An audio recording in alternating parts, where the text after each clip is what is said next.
First, the highlights. Governor Sanwo-Olu announces 5 billion naira fund for development of modern orientation camp for National Youth Service Corps in Lagos State. Organized private sector attributes insecurity and others to food inflation. On the foreign scene, Gambian Parliament rejects moves to repeal ban on female genital mutilation. In sport, Gareth Southgate resigns as England manager. Now the details. I'm Taiwo Baruwa.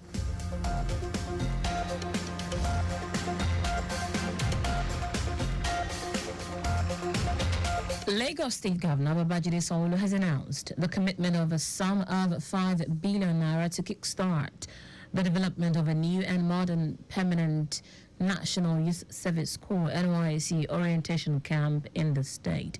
Governor Sanwo-Olu stated this at the passing out parade and official closing of NYSC 2024 Batch B Stream 1 Corps members of the NYSC orientation camp Iyano Ikpaja, where he urged Corps members to create positive impact and embrace the challenges and opportunities in patriotism to contribute meaningfully to the development of the state and the country.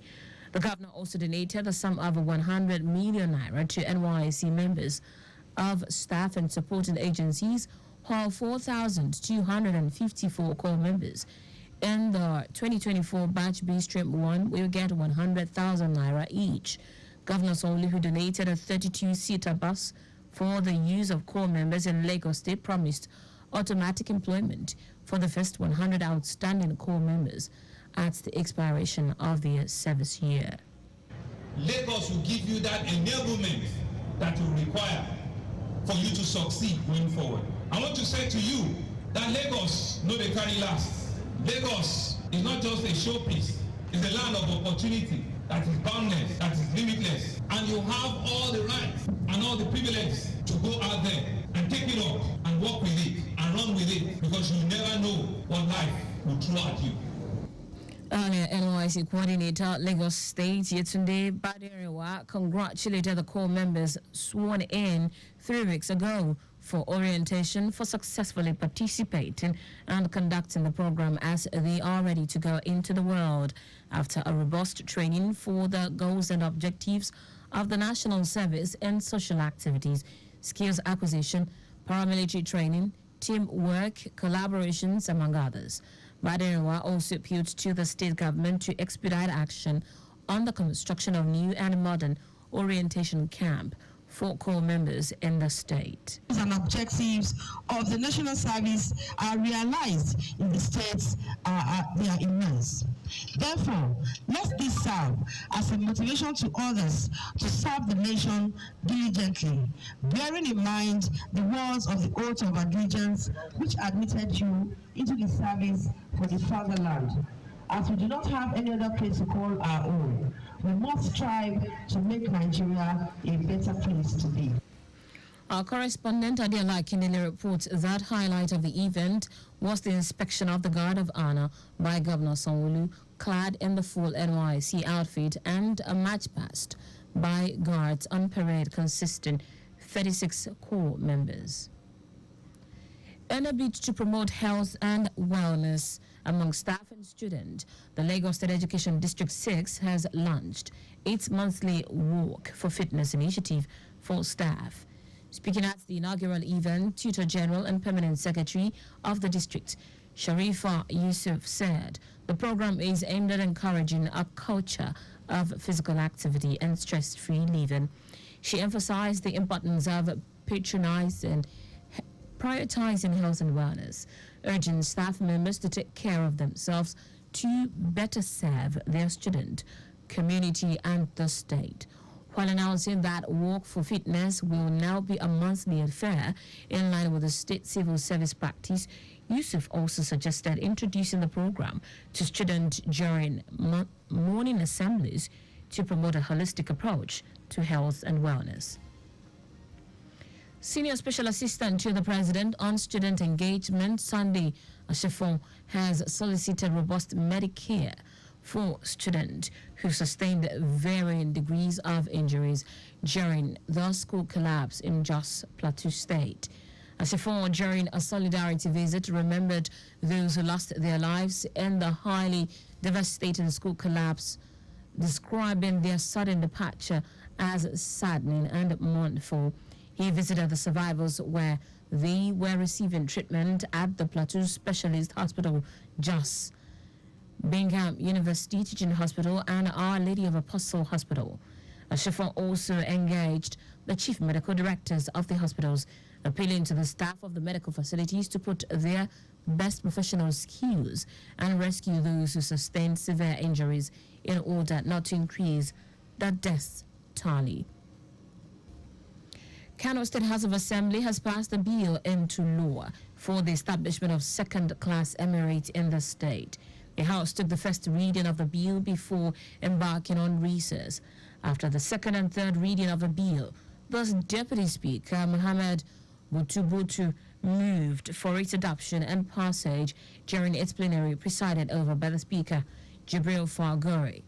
The new second-class emirates to be created include Rano Emirates, Rano Bunkure, Kibiya Karai Emirates, Karai Rogo, Gaya Emirates, Gaya Ajingi, Al-Basu. It will be recorded that the Kano State government has been embroiled in an emirship tussle for 2 years, with Emir Mohammed Sanusi II and Aminu Ado Bayero contesting the position. And now to the rest of the stories. The organized private sector has blamed the worsening insecurity in the country for the food inflation, which increased to 40.87% in June 2024, up from 25.25% in June 2023.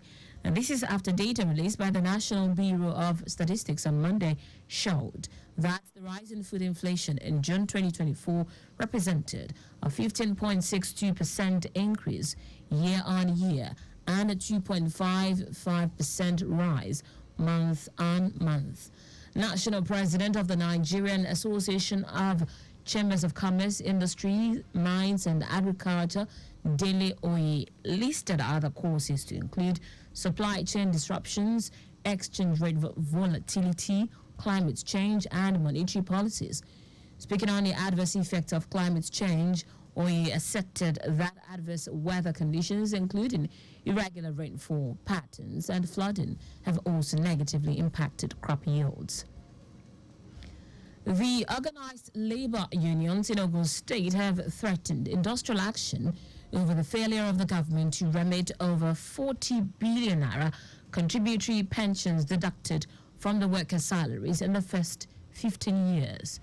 The unions made the Trade Union Congress, Nigeria Labour Congress, and Joint Negotiation Council announced this in a letter written to Governor Dapo Abiodun. The labor unions said despite setting up a committee on this contentious issue in October 2022, the state government has refused to make the report of this committee public.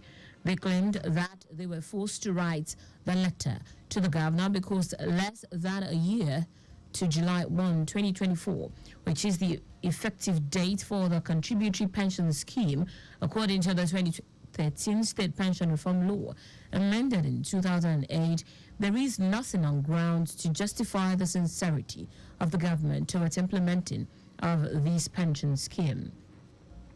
In foreign news, Gambia's parliament has voted to uphold a landmark law that bans female genital mutilation, FGM, in the largely Muslim nation after religious groups pushed for the legislation to be repealed. Amado Kamara, who chairs a joint health and gender committee that recommended that FGM should remain outlawed, said none of the clauses seeking the repeal of the ban in the Women's Amendment Bill 2024 was passed. Parliament Speaker Fabakary Jatta ruled that it was impossible for the bill, which passed the second reading 4 months ago, to be read a third time and to pass without those clauses. FGM was prohibited in Gambia in 2015 by former President Yahya Jammeh, who authorized the imposition of fines and prison sentences of up to 3 years for individuals who engaged in it. In sport now, Gareth Southgate has resigned as England manager 2 days after the Three Lions lost to Spain in the Euro 2024 final. Southgate, in a statement, said it is time for change and for a new chapter. He took over in 2016 when England's fortunes were at low ebb, having excited the Euros after defeat to Iceland, and then Sam Allardyce had to resign over a scandal. In the last 4 tournaments, Southgate led England to 3 semi-finals and 2 finals. Names immediately bandied around a Southgate successor are Newcastle manager Eddie Howe and 2 former Chelsea handlers, Graham Potter and Mauricio Pochettino. And that's it on the news at 4, but just before we go, ensure the registration mark on your vehicle is clear and visible at all times. You can follow us and like all of our social media platforms. X at Traffic Radio 961, Facebook Lagos Traffic Radio 96.1 FM, Instagram Lagos Traffic Radio 961. Subscribe and watch our news and programs live on YouTube at Traffic Radio 961.ng. You can also visit our website on www.trafficradio961.ng. Did you know that's the Sanwo-Olu administration trained 500 unemployed youth in soft skills and job interview program? You can get more details on the Lagos State Government website. To end the news, here are the highlights of the major stories. Lagos State Governor Babajide Sanwo-Olu has announced the commitment of a sum of 5 billion naira to kickstart the development of a new and modern permanent National Youth Service Corps (NYSC) orientation camp in the state. The organized private sector has blamed the worsening insecurity in the country for the food inflation, which increased to 40.87% in June 2024, up from 25.25% in June 2023. We also told you that Gambia's parliament has voted to uphold a landmark law that bans female genital mutilation, FGM, in the largely Muslim nation after religious groups pushed for the legislation to be repealed. And finally, in sport, Gareth Southgate has resigned as England's manager 2 days after the Three Lions lost to Spain in the Euro 2024 final. For contact with the newsroom, send a message to info@trafficradio961.ng. That ends the news broadcast compiled by Adewale Oloporoku. I am Taiwo Baruwa. Thank you for listening. Good afternoon and welcome to